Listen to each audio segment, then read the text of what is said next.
காவல்துறை என்பது ஒரு நல்ல நோக்கம் தெரியலையே, தெரிஞ்சிருந்தா உங்களுக்கு சொல்ல போறோம். தமிழக காவல்துறை வந்து ஸ்காட்லாந்து யார்டுக்கு ஈக்குவலான ஒரு காவல்துறைன்னு சொன்னாங்க. சிபிஐக்கு போன வழக்குகள் பல வழக்குகள் ஒன்று தஞ்சாவூர் மாணவி வழக்கெல்லாம் சிபிஐயை வந்து நம்பிக்கைக்குரியதாக நாங்கள் பார்க்கவில்லை. தமிழ்நாடு காவல்துறையின் மீது நம்பிக்கை இழந்ததால் வேறு வழி இல்லாமல் நாங்கள் சிபிஐ என்று சொல்லுகிறோம்.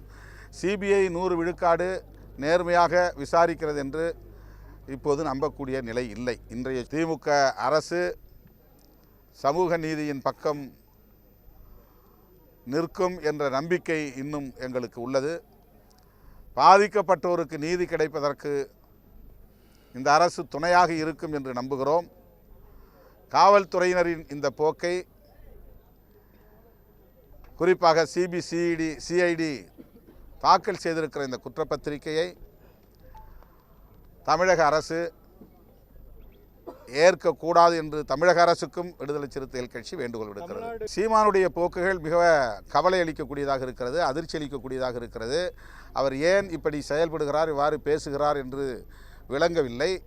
அவரை யார் இப்படி உசுப்பி விடுகிறார்கள் என்றும் தெரியவில்லை. அவருடைய போக்கு தமிழ்நாட்டு மக்களுக்கு நேர் எதிரானதாக இருக்கிறது. மிகவும் ஆபத்தான அரசியலை அவர் பேசுகிறார். அது அவருக்கும் நல்லதல்ல, தமிழ்நாட்டு மக்களுக்கும் நல்லதல்ல. அவரை பின்பற்றக்கூடிய தோழர்கள் மிக கவனமாக இவற்றை அணுக வேண்டும் என்று கேட்டுக்கொள்கிறேன். அதுதான் அவர் வந்து ஒரு உணர்ச்சி வயப்பட்ட நிலையிலே எல்லாவற்றையும் அணுகுகிறார். அவருடைய வாதம் 100 விழுக்காடு குதர்க்கவாதமாக இருக்கிறது. அதில் எந்த விதமான ஒரு ஜனநாயக அணுகுமுறையும் இல்லை, கருத்தியல் சார்ந்த போக்கும் இல்லை, கவலை அளிக்கக்கூடியதாக இருக்கிறது.